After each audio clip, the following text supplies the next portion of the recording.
Hi, today we're going to talk about Chapter 7.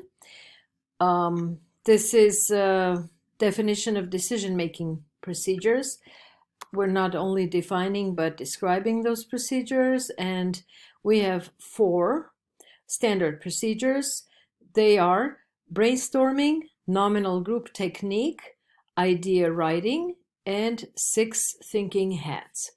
Let's talk about them separately. First of all, we learned about this group of methods from Siebold and Gregorian in 1997, who described decision-making procedures as methods of decision-making that coordinate group members' communication, keep members focused on the issues at hand, and guide members through the process of problem diagnosis, solution, and implementation.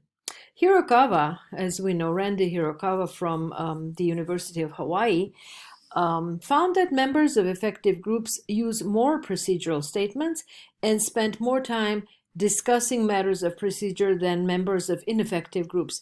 That means if you are paying attention to the procedure, your decisions will be more all-inclusive. They will be more creative. They'll be more, they'll be richer than if you just make random decisions without making sure to cover all your bases.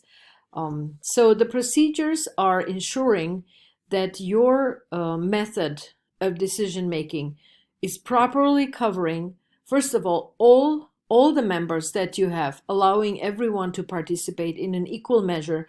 Secondly, dividing up the process, dividing up the work so that it's more organized. And again, nothing is left out, nothing is forgotten, and you don't engage in groupthink. So there are different types of decision-making procedures. Jason and Poole in 2003 noticed that most idea generation procedures share 4 common principles. First, they encourage generating many ideas. Second, members focus on one single activity at a time, the generation of ideas as a group. Third, groups that want to produce more ideas must make members follow a set of rules or steps in working through the decision-making process. And fourth, as a group activity, the members must commit to using the procedures in a collaborative group climate.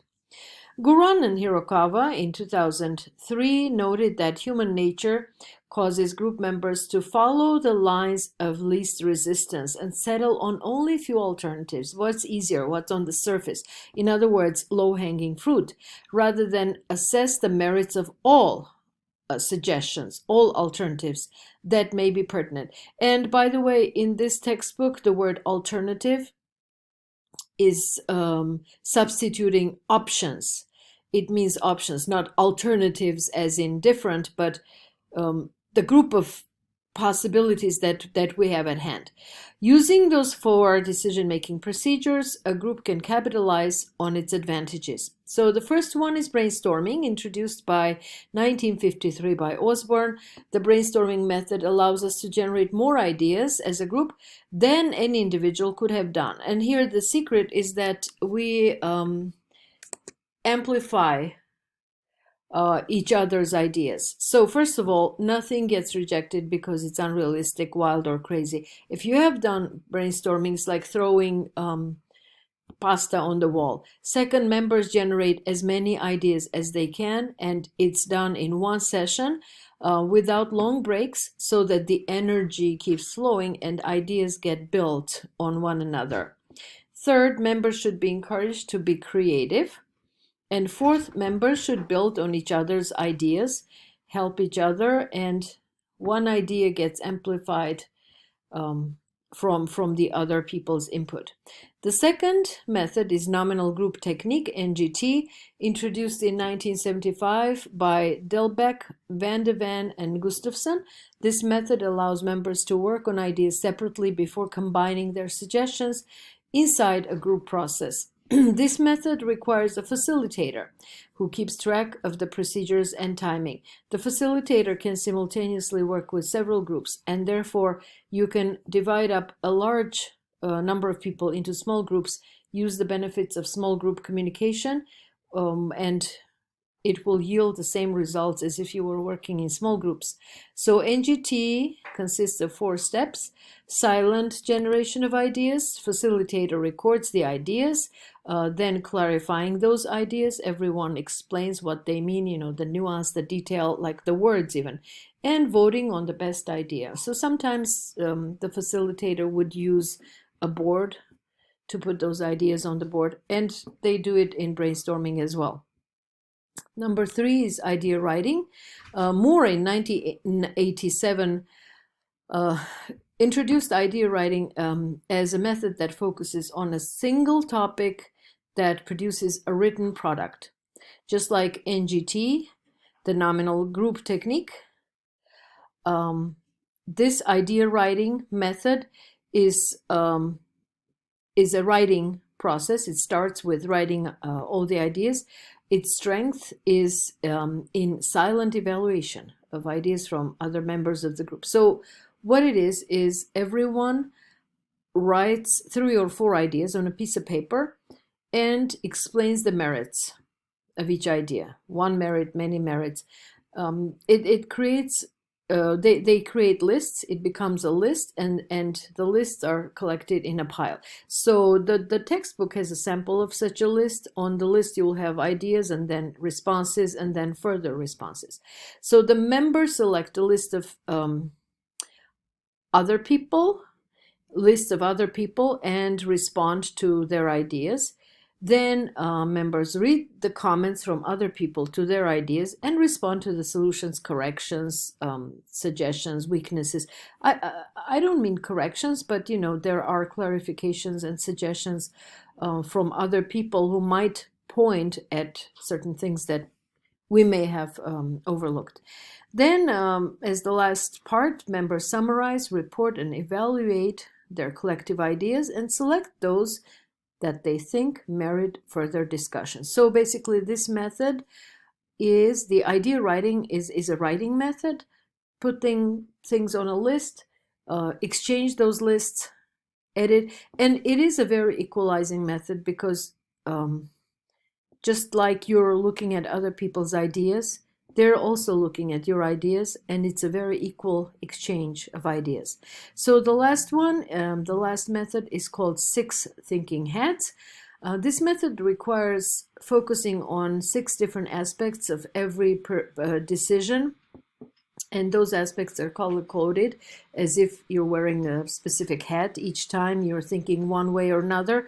Those aspects of a decision are, according to De Bono, in 1999, he said that those are emotions, facts and logic, wishful thinking, procedures, positive consequences, and negative consequences. So each of them will be color-coded in a simple way.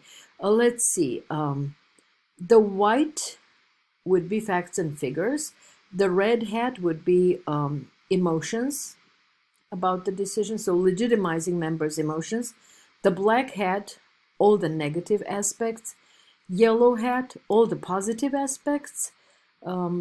Green, creative solutions to the decision. So all creativity goes into that mode of thinking. And blue is viewing the decision as a process, checking the procedures used by the group. So to summarize, the group decides that they have to think about facts and figures first, for example.